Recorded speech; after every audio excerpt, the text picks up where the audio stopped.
Hey, what's going on? If you want to get a complete system that makes melting fat easy and is 100% automated, then I want you to go to the link that's on the bottom of your page right now. YouTube doesn't let me make that link clickable, so you're gonna actually have to type it into your browser, or I also put the copy of the link in the description so you can click on that or type it into your browser. Alright, for now, enjoy the video, and after you're done with this video, make sure to go to that link to get a complete fat melting system.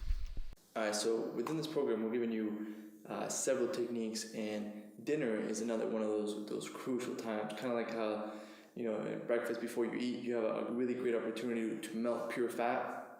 Before bed is another one of those opportunities where you can either mess it up and wake up fatter, and really mess up your progress. Wake up not only fatter but tired. If you have a heavy meal with a lot of carbs, your body will actually be processing and digesting so much of this food during the night. It's going to be using all your resources to break down this food.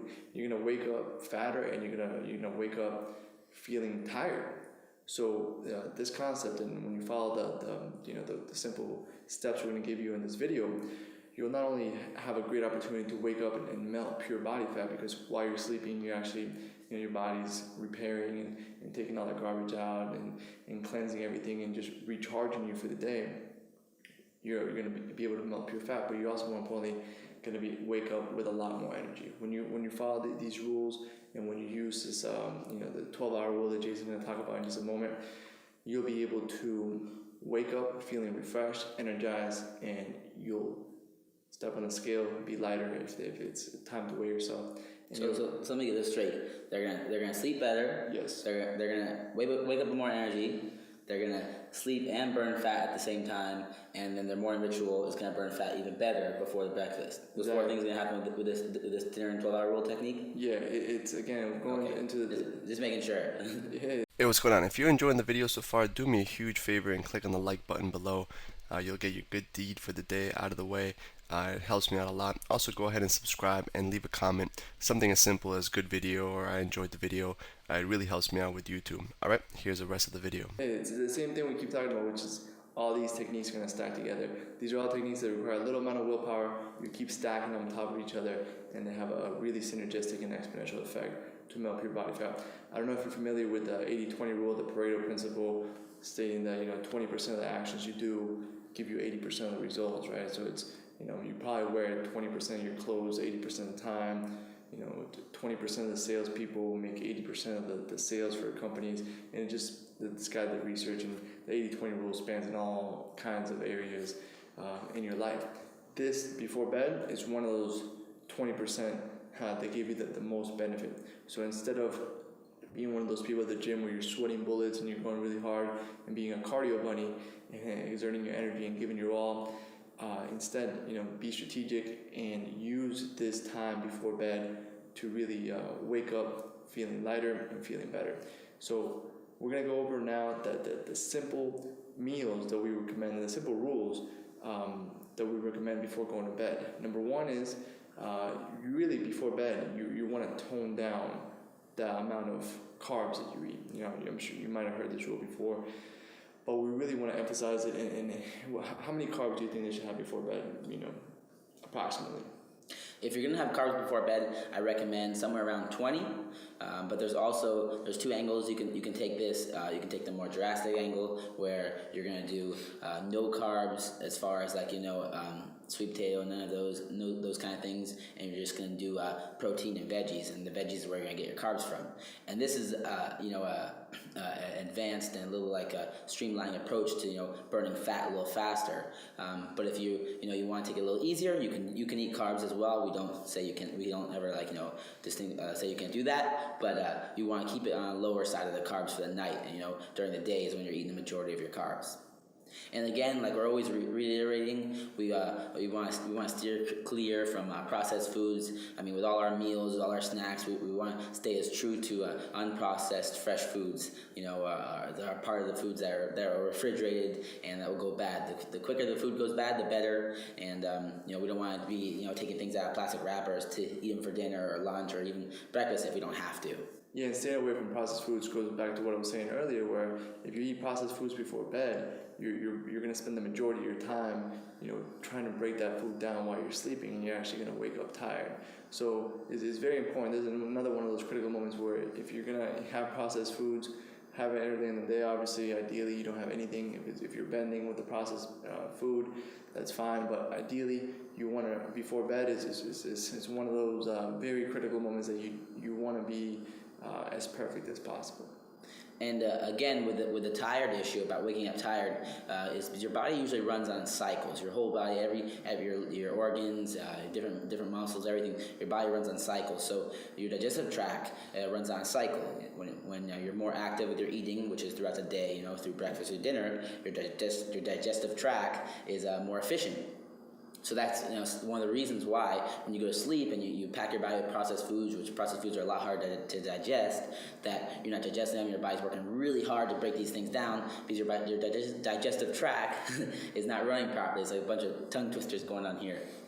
So that's another reason, and it's one of the main reasons why you'll sleep better and you'll wake up with more energy because your body's not working as hard to digest these unprocessed and these foods that your body's not used to eating.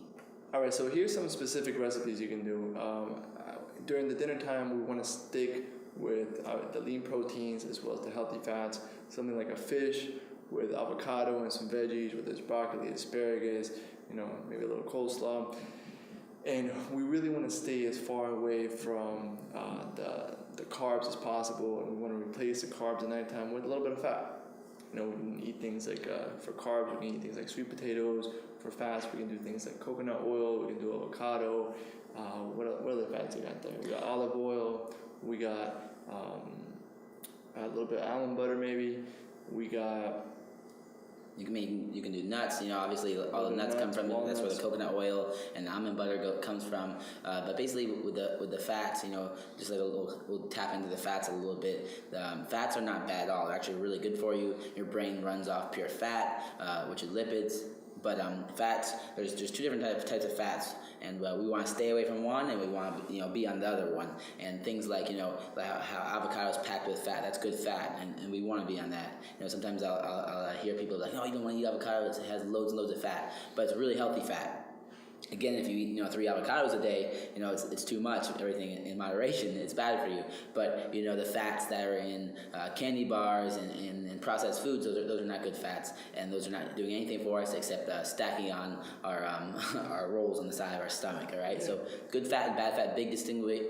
We gotta make sure we distinguish those two things, and make sure we are eating the good fats because they're good for us. They help us run better. They help our body process food and work as a better machine to eventually get lean and get that automatic 6-pack. All right, so I know that before bed is one of those moments where some people use food before bed as kind of a sleeping pill. So they eat a lot, and then it'll actually put them to sleep. So if this is you, it's good to find certain foods that put you to sleep. Okay, if I'm having one of those moments, usually I can go to sleep no problem. But if I'm having one of those nights where I'm just tossing and turning, you need to have a real, healthy snack, something 100 to 150 calories, where you can just eat it, kind of, get your stomach to calm down and go to sleep. So have that emergency snack, so you don't, wake up in the middle of the night and just stuff a bunch of food in your mouth. For me, if I have one of those nights I can't sleep, I have a little bit of yogurt with a banana, or half a banana, depending on what it is. Again, I get satisfied. It's just something to stop my stomach from rumbling, and I go back to sleep, and I wake up feeling great, just fine with that little snack. And remember also that after dinner is a snack time. So dinner you're eating really clean, and as well with the snack you're going to eat good as well. And then after that you're getting to our 12-hour rule. And the 12-hour rule is just going to work like we keep on saying. It's going to work synergistically with everything else. It's going to help you burn fat throughout the night. And then on top of that, when you get up and you do the morning ritual and your breakfast, you're going to be burning even more fat. So the 12-hour rule, it's just. The 12-hour rule stands for the last meal of your day and then the first meal of your day are going to be 12 hours apart. right? So if you have dinner at 10 p.m., your first meal is going to be at 10 a.m. Yeah, it's basically whenever you ate last, or whatever. If you had a banana at 11:30 p.m., you're not going to be able to eat another drop of food or another grain of food until 11:30 a.m. So it's very simple. You're just doing 12 hours between last food consumption to first food consumption, and that's going to allow your body to burn through all your glucose, which is your the carbohydrates that you're eating throughout the day, and get into the second line of energy, which is your stored fats, and it's going to eat away those love handles throughout the night. Yeah, and as well as breakfast too. So sometimes I'll eat at 11, and instead of waking up and eating whenever I wake up, I know that I had my last meal at 11, so I'll do a little bit of a fast. I'll do a little intermittent fasting, and I won't eat anything until 11, and that really allows me to, if I do have that snack for whatever reason, I have that yogurt and banana at 11 because I couldn't go to sleep for whatever reason, then I make a mental note, and the next day I might push my breakfast back later, or my first meal later, so that I continue to burn the fat and I turn my body into a fat burning machine. We want to use those two moments, that fast when you breakfast and then before bed. Those are critical moments to burn pure body fat. Most of the day, you're kind of just speeding up your metabolism and giving your body fuel. That gap right there is really where you're going to be melting pure fat from your body and stripping blocks of fat, week after week, so that you get ripped and you start seeing your six pack in no time. And this is one of the things, one of the rules, this 12-hour rule. It's extremely basic, and it's one of the things that I really never bend on, and I always stick true to it because it's that 20% that gives me the 80%, and it's a thing that's going to really make that big difference.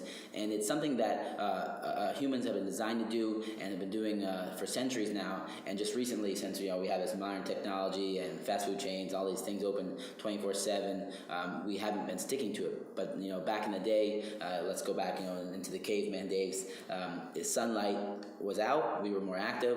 Obviously we can't see in the dark. We're not nocturnal, so we're active. We're eating. We're building. We're doing something. It's nighttime. Around 7 p.m., 8 p.m., depending on the daylight saving time or whatever that is. And then you stop eating. You go to sleep and it gets dark, and you wake up. When it gets light again, which is again between 7 a.m. and 7 p.m. So you have that 12-hour gap, where you're sleeping and relaxing and not doing much, and then when you get up and the light comes out, you eat and you get active again, and you start eating. So the fasting is totally natural, and that's how our bodies were designed, so they can clean out, and again we can stay lean and mean and trim and get that automatic six-pack. Beautiful. So implement the 12-hour rule. You'll have a little report underneath this video with sample dinners. Have that emergency meal, that emergency snack, whether it's yogurt, banana, whatever will help pull you to sleep. Some people like turkey, whatever it might be for you. And make sure you don't break this one rule. This is really one of those critical ones, like Jason said. It's a 20% that gives you 80% of the result. So make sure you make this one of your top priorities, following the 12-hour rule, making that gap between dinner and breakfast 12 hours and not breaking that no matter what. All right, that's it for this video. We'll see you on the next one. Hey, real quick, one more thing before you go. I want to make sure you know that there is no correlation between how hard you work and how much fat you melt or how much muscle you build. All right, there's enough science, enough data out there that there's absolutely no correlation between hard work and results. All right, there's a difference between movement and achievement. All right, if you want to learn my best tips, what I call the 5% hacks that allow you to get maximum results, maximum fat loss, maximum lean muscle gain, I want you to go to the link that's on the bottom of this page, or you can click on the link in the description. All right, you're going to get a complete system for melting fat in an intelligent and streamlined system. I'll see you there.